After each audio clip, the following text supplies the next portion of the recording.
the open grassland plains, the forces of nature collide.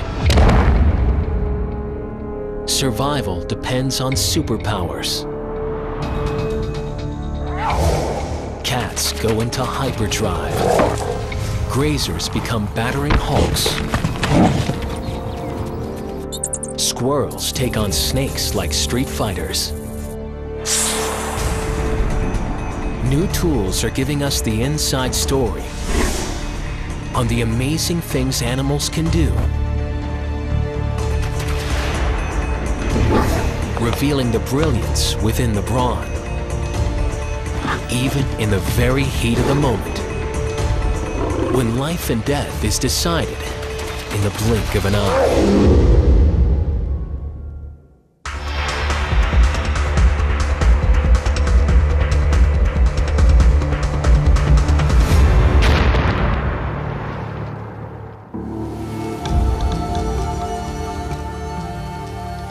Vast tracts of grassland and savanna are on almost every continent.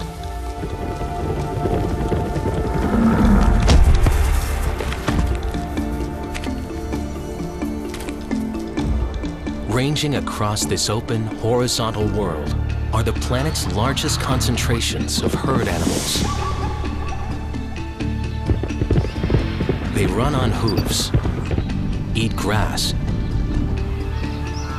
and move in enormous groups.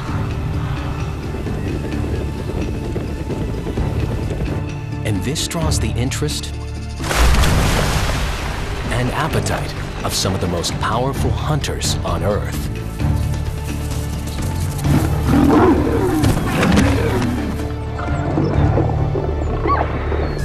Herds and hunters. This timeless struggle ushers in some of nature's most dramatic encounters. Wildebeest versus lion. Bison against bison. Herds building fortresses underground. Hunters descending from the sky. And the ultimate moment between the savanna's fastest competitors. These are moments of wonder.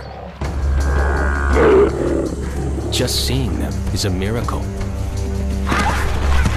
Capturing them on film, often impossible. Too fast to keep up with cheetah. Too sudden to track raptors.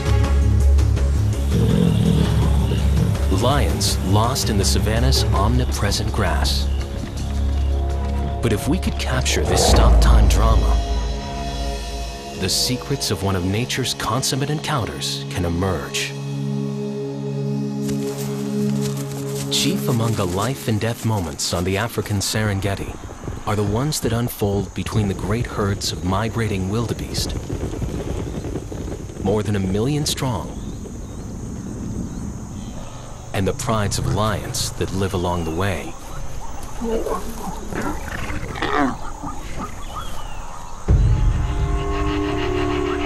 With few places to hide in an open landscape and constant threat of attack by masters of stealth, cunning, and speed, traveling by herd boosts the odds of survival.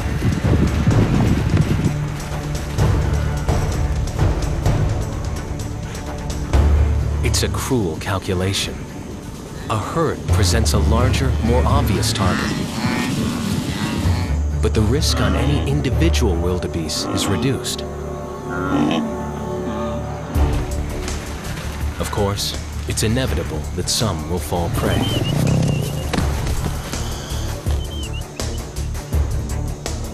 Wildebeest. Lion. The contest seems mismatched. Yet with so many variables, the outcome is never certain. It all comes down to a game of centimeters. Actually, about 50 meters. the critical distance where a wildebeest's speed often gets the better of the big cat's enormous powers of acceleration.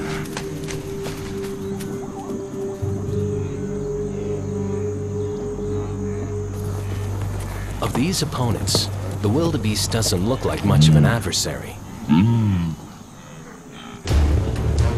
But there's more to this unlikely champion than meets the eye. Body mass is concentrated high and forward, ideal for cantering hundreds of kilometers. And those spindly legs? Lower legs are lightweight. Upper legs, packed with muscle tucked close to the body, are capable of bursts of speed as fast as 60 kilometers per hour. Down in the hooves, a scent gland helps one wildebeest follow the next, despite dust or dark of night. This is a body built to be on the move, because every day is a race for life. Relying on eyesight many times more acute than a human's, a lion surveys the herd. But the wildebeest are on the lookout as well. So much so that only about 1 in 7 lion attacks succeed. At signs of danger, the herd will bolt. Or sometimes they'll bunch together, keeping calves hidden. Even confronting a solitary lion head-on.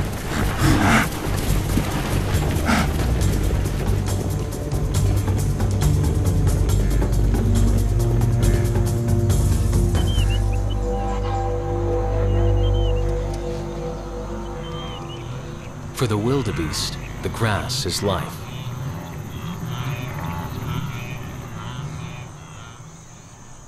But it's also cover for the enemy.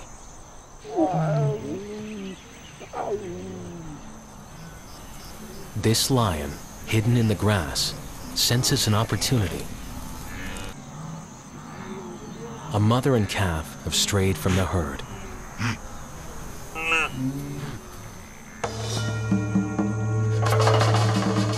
When she goes, a lion's acceleration can cover 15 meters in less than 2 seconds. But in this moment, something surprising occurs. The lioness turns away from the calf, the easier kill, and makes an attempt for the larger adult.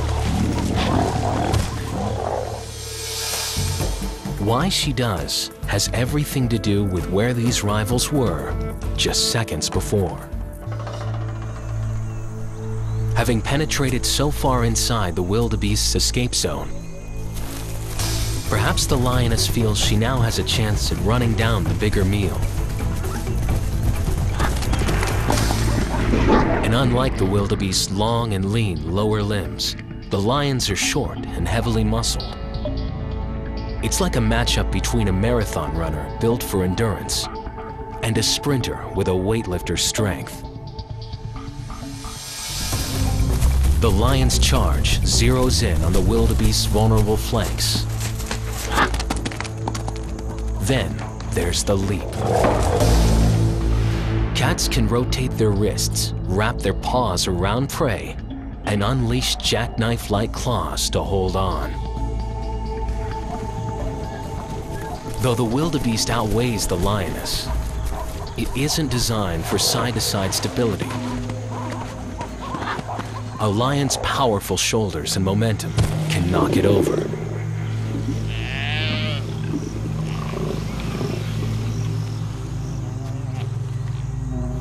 Once it's down, the lion's toolbox of teeth go to work.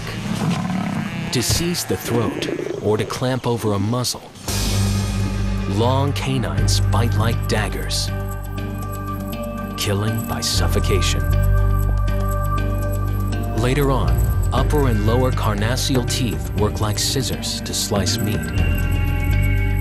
Even the surface of the tongue has sharp, pointed bumps for rasping flesh from the kill. In the moment, one wildebeest, one lion. But in the bigger picture, it's the grassland's quintessential balancing act. Small bands of hunters picking their opportunities within the migrating herds. Any moment of impact turns on split-second timing, luck, and millions of years of physiological adaptation.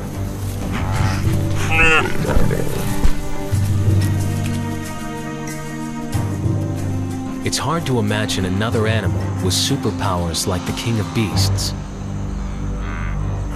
Speed, strength, jaws and claws. But there's one that has all these,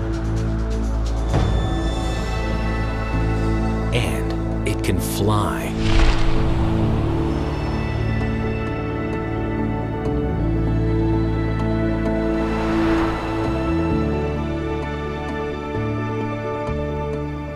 With a 2-meter wingspan, the golden eagle is one of the largest and perhaps most ferocious of all birds of prey. They're called raptors because their most distinctive feature is seizing and killing prey with their talon-tipped feet.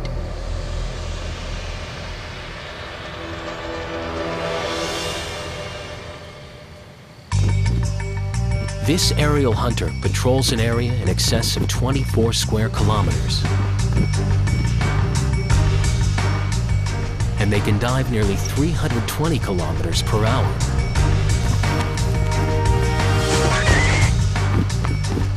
They could take prey as large as deer. But the golden eagle subsists primarily on hare, ground squirrels, and in the prairie lands, jackrabbit.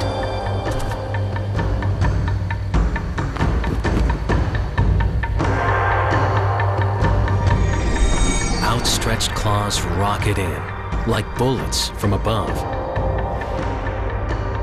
Their quarry is stranded, racing about on the ground, desperate for an escape. Yet for all their weaponry, technique, and talent, eagles don't always win.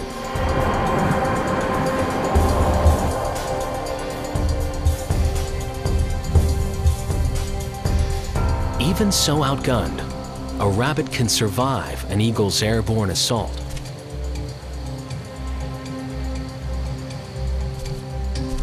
To understand this split-second reprieve, a case when the hunter is upended by the game, we need to retrace the moment to its beginnings. When the eagle was flying high, using its broad wings to catch the thermal currents.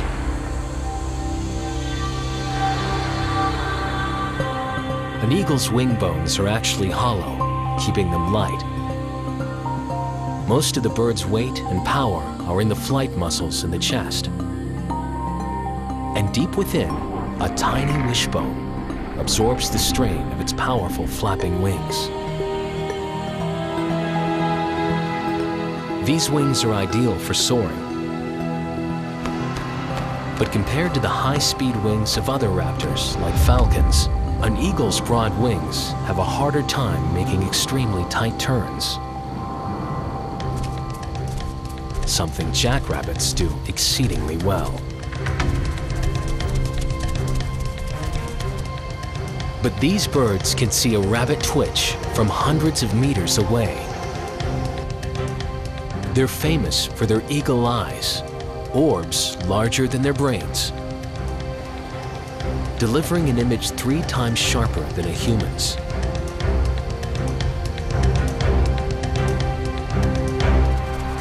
Once a target is spotted, the hunter starts its dive.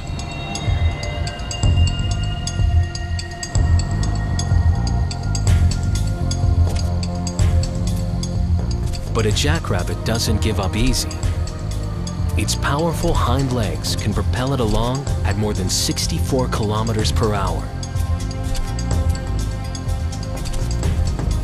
Adaptations in its skull help it keep a level head, despite the frantic pace.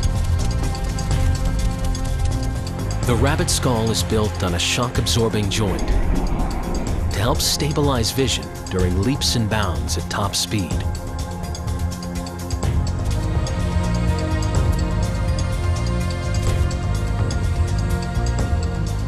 The wingtips of the eagle look ragged, but they're actually separate feathers, like splayed fingers.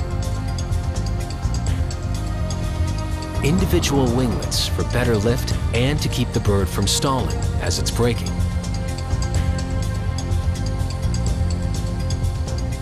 No airplane can do all this. And yet, something has gone wrong. For the eagle, that is. The rabbit stops abruptly.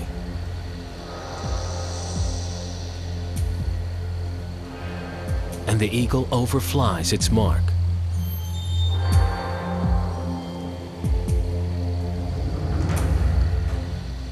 Like a fish out of water, an eagle forced to walk has lost its chance to snare this prey.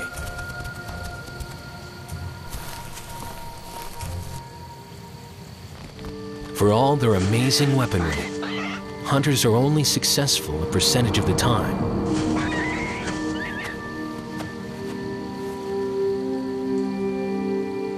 For every tooth, venom, and claw in a predator's arsenal, prey animals have defensive weapons of their own. But what happens when an animal's worst enemy is one of its own kind? Late summer in America's prairie lands. Days are growing shorter. Mating season among the bison is approaching. A time when males in the herd turn on each other.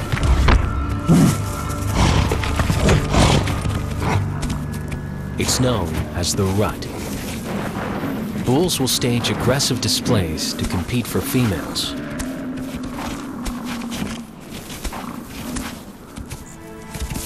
But then it escalates. Dominant bulls will face a succession of challengers, each bent on supplanting his access to bison cows.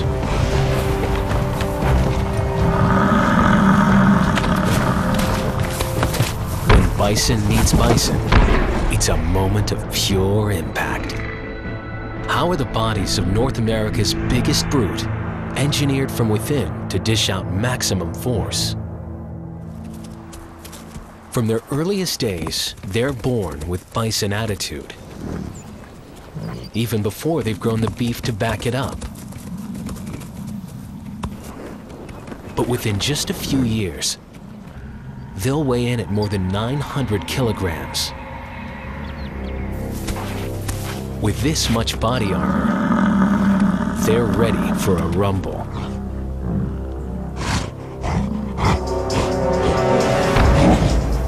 And when the moment of impact comes, everything hinges on the extraordinary construction inside. A massive shoulder girdle of bone is built to maximize forward momentum. Enormous vertebrae fortify the trademark hump. A helmet of hair and hide, several centimeters thick, covers a rock-hard skull. This is some of the densest protective padding in nature. And topping it off, hard-wearing horns up to 1/3 of a meter long and deadly sharp. As the battle rages, androgen hormones are coursing through these bulls at double the levels, reducing their sensitivity to pain. One of the challengers is backing off and finally gives up.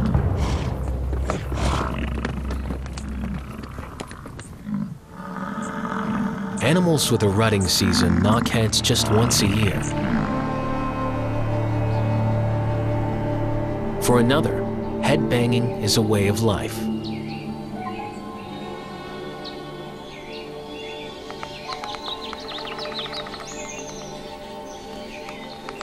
It's one of the most familiar sounds.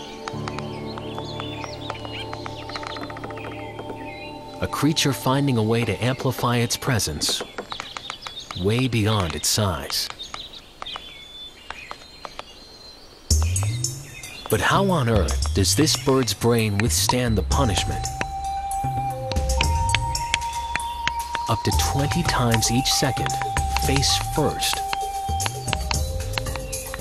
And every time woodpecker meets wood, the force is 20 times a boxer's knockout punch.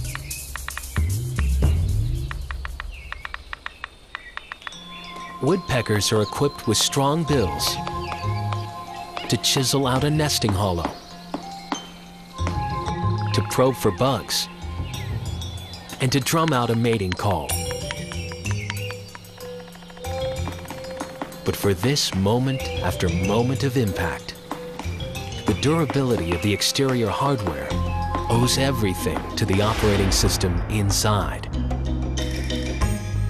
A millisecond before each strike, muscles behind the beak contract to divert the impact on the brain. The bird's extra long tongue retracts within, wraps around the skull. In some species, an inner eyelid closes to protect the eyeball from flying splinters. The biomechanics that allow these hard-hitting birds to safely drill and drum are remarkably complex. But the payoff, quite simple. Excavating a hole to build a nest keeps the offspring safe. Whether it's hatchlings in a nest or pups in a burrow, in the natural world, these places are often a target. Sometimes by very formidable predators. But at the moment of impact, even small prey, armed with secret powers, are willing to face off against a dangerous enemy.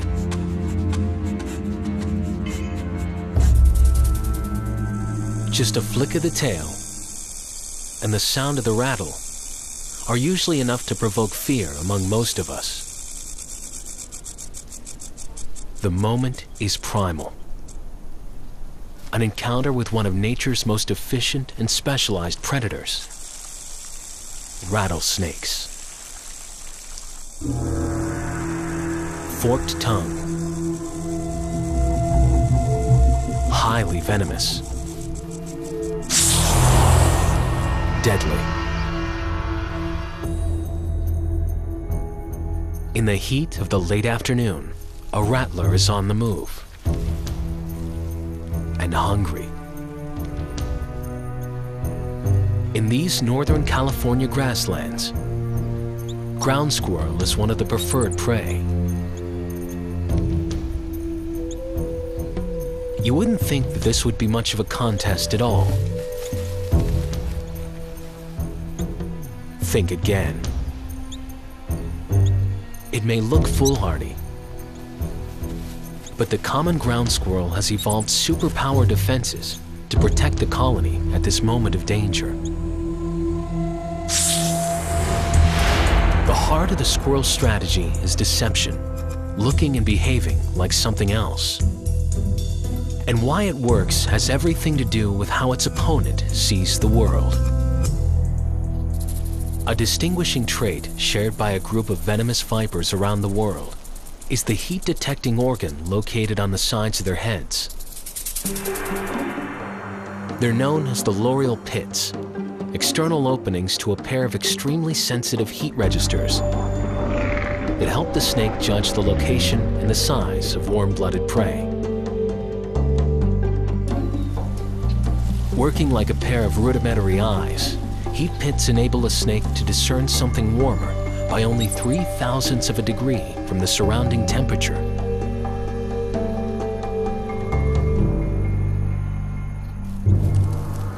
But somehow, the squirrels have learned all this. Or at least enough to know how to use the rattler's own heat detection against it. Faced with a rattlesnake, a squirrel begins frantically flicking its tail. This isn't panic. It's actually flooding the tail with blood, making it nearly as hot as the rest of its body to increase the size of its own heat profile.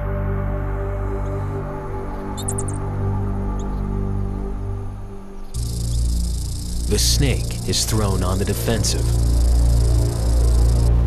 Other squirrels join in, chirping out alarm calls to warn the rest of the colony.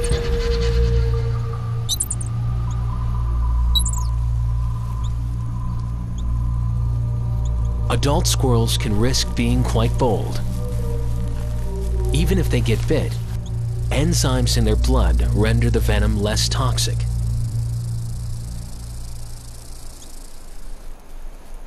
The real danger is to the squirrel pups, still vulnerable to the rattler's venom. And the rattlers seem to know this, as they search the colony for entrances to burrows. The rattler is like a heat-seeking missile headed straight for the den. This is a moment no parent wants to face. But it's the moment of truth. The mother squirrel goes into action to repel the invader.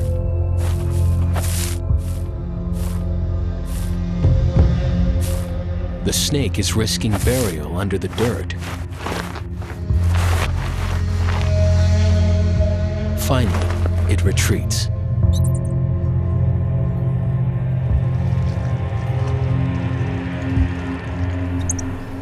In the long, drawn-out battle between predator and prey, offensive weapons often give rise to countermeasures. Rattlesnake and squirrel are in the midst of an evolutionary arms race, millions of years in the making. Yet every time these two come face to face, it comes down to survival.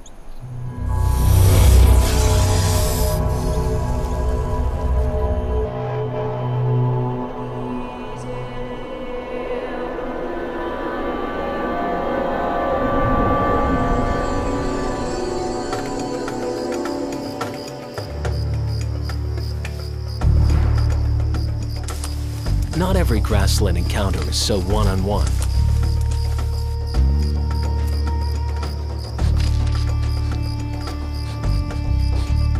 Every so often, a herd stands together against a threat.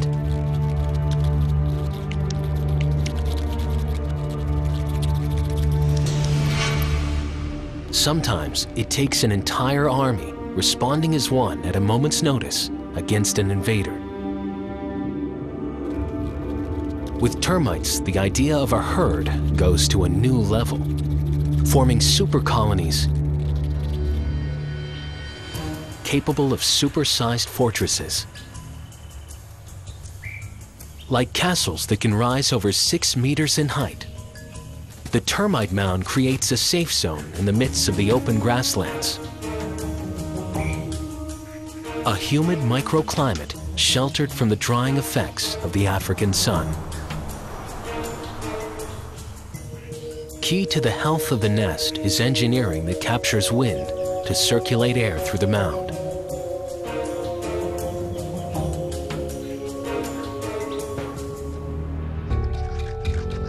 The accommodations are extensive, but this is no paradise.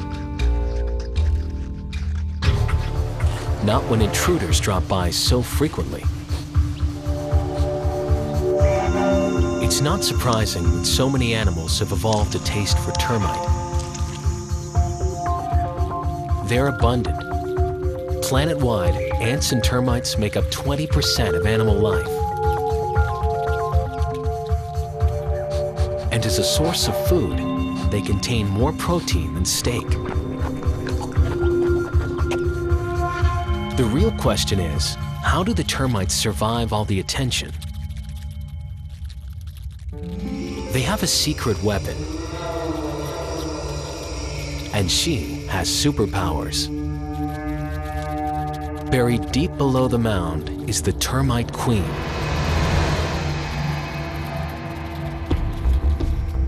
With her enormous pulsating body, she's laying an egg every 3 seconds. 30,000 in a day.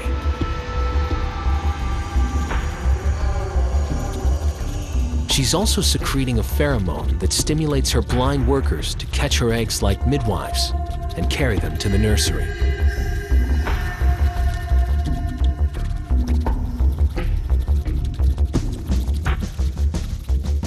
Protecting the queen is the job of soldier termites.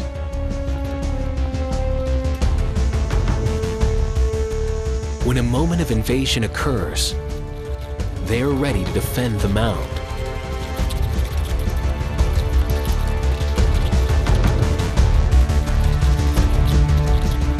And their enemies range from ants to ant-eating predators. It looks like a strange pine cone come to life. The scaly pangolin is rarely seen, emerging only at night and with a powerful appetite for termite. Hunting by smell, it's found a termite mound and digs in.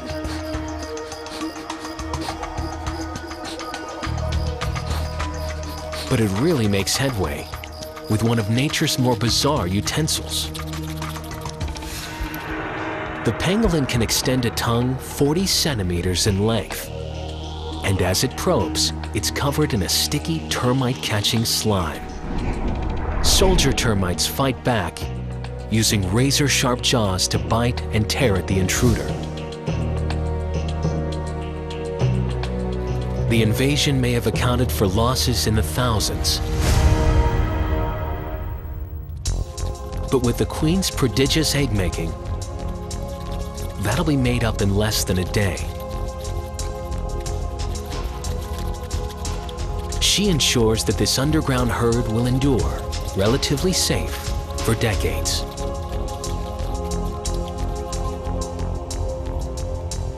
Far different are conditions for prey animals on the open savanna. Often a place of vigilance, where constant attention in a heartbeat turns to adrenaline.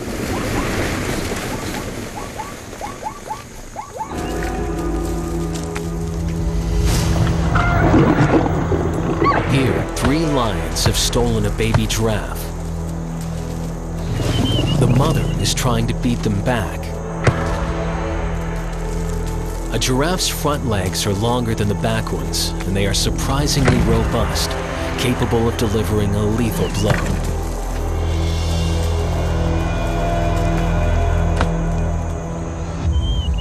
It is rare that lions will brave an attack on a full-grown giraffe.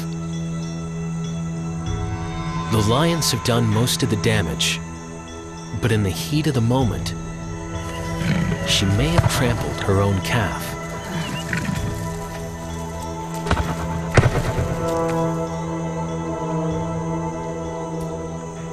Realizing the baby is dead, she reluctantly yields this battleground for the lions to scavenge.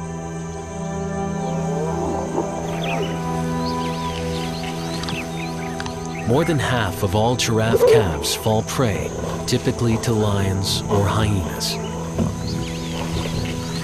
As elsewhere on the savanna, birth and death are close companions, tipping one way or another in a moment's time.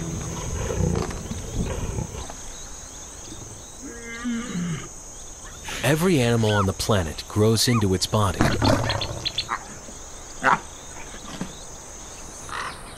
Some faster than others. But no one comes into this world fully formed. It can take some time to learn how to use the equipment. And when we need it in the moment, we better be ready.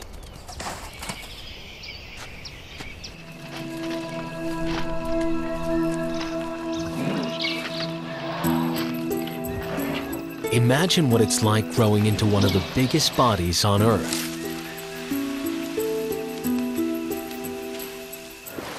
All young elephants must face a crucial early test. They actually have to learn to use their trunks, the remarkable organ on which their lives depend. An elephant's trunk is a hand, a nose, a telescoping probe. It's a forklift that's been used for hard labor. It's the only utensil they need for putting food in their mouths.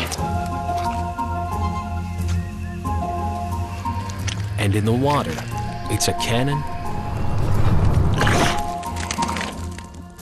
a snorkel, a straw.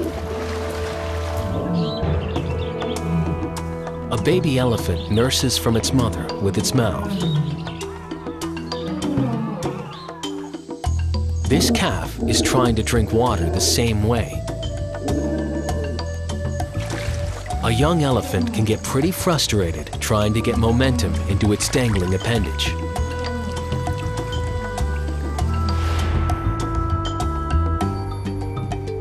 Like human tongues and octopus arms, a trunk is a pressurized system with thousands of muscles along the length and radiating around the nostrils, enabling such fine coordination that the tip can pick up a coin.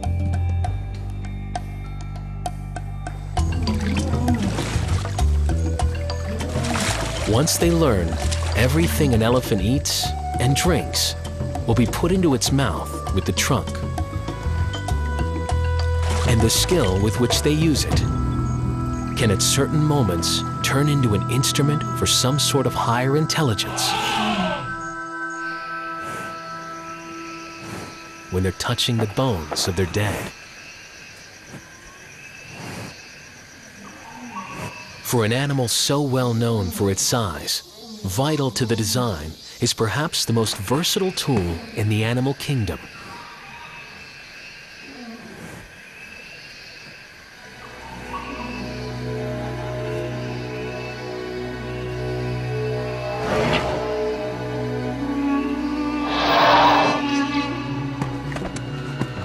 One by one, we've seen the quintessential encounters of the grasslands. Displays of stealth, power, strength in numbers, grace in motion. Yet the open savanna has shaped animals in yet another way. Bone, tendon, muscle, and nerves have all been honed in the service of speed. The result, the ultimate moment of herd and hunter, is between the cheetah and varieties of gazelle.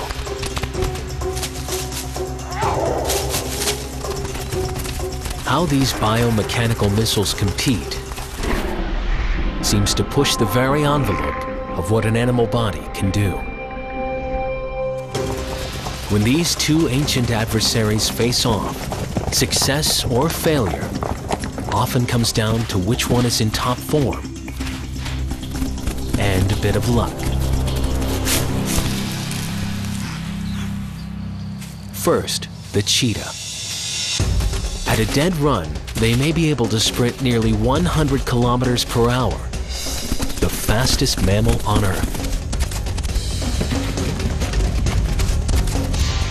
This is a cat with a greyhound chassis, light-boned and swayback, long legs for drive, long tail for balance, short aerodynamic head. Their acceleration is so quick, shifting to maximum speed in seconds, only high-speed photography can catch the details.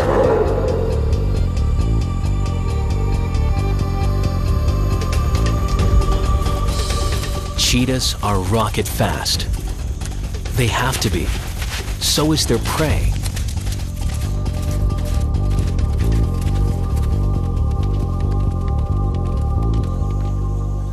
Gazelle. The short grass plains in which these antelope range make their herds quite visible. Tommies and springbok are sociable and gregarious. Their herds open and fluid. They aren't quite as fast as the cheetah, but their advantages are quick turns and distance. They can maintain a run with stamina far outlasting the sprinting cat. When galloping, the gazelle's gut can pump like a high-performance piston, maximizing oxygen intake. Besides their impressive endurance, springbok have a style of running all their own. Sudden leaps, called pronking, may show off their strength and fitness.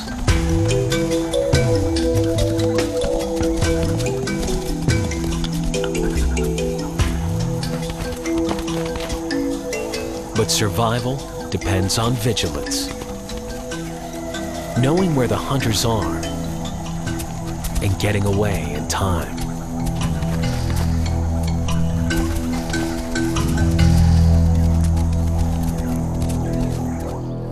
The cheetah doesn't make it easy. With their speed, they don't need to get as close as lions to launch an attack.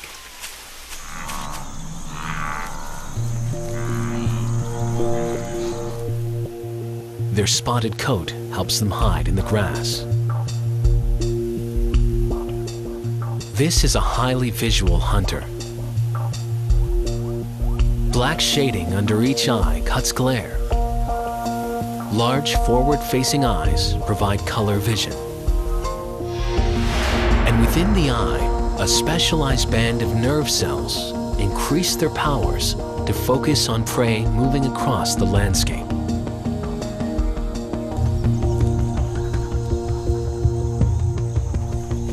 Unlike lions that often target old or sick individuals, cheetah go after healthy gazelles, usually ones that have moved away from the herd. The cheetah starts running. But how does it build up so much speed? The cheetah's hip and shoulder girdle can swivel on a flexible and elongated spine that coils and uncoils with every bound. In super slow motion, we can see that the cheetah goes airborne, covering more than 6 meters in a single stride.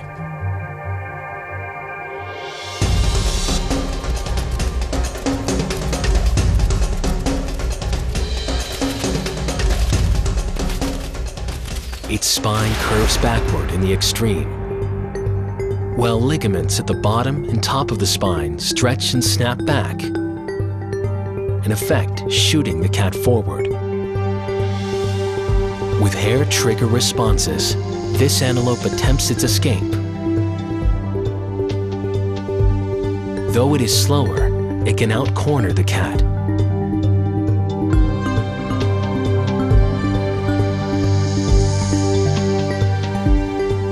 But the cheetah's long tail acts as a rudder, helping it handle the tight turns.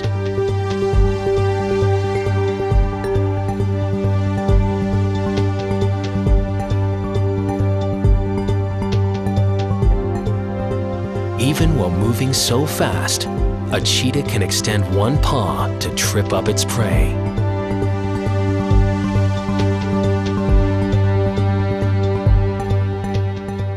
And when it knocks it down, it lunges for the throat with its short jaw and small blunt canines, grasping the windpipe and dispatching it by suffocation.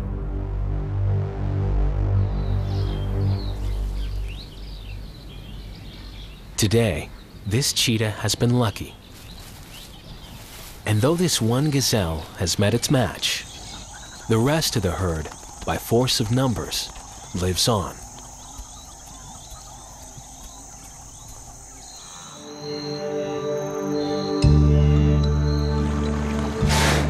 Despite its reputation, not everything on the savannah is always so tooth and claw. Not every second so adrenaline-filled.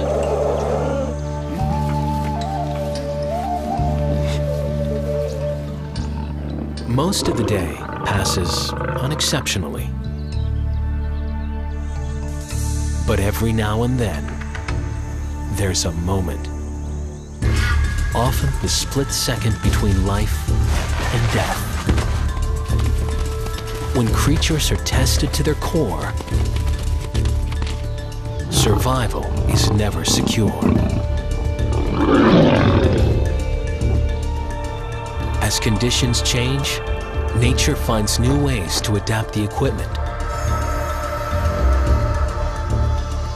Now, we're beginning to keep up with it, going inside the moment with these creatures to finally see the genius within.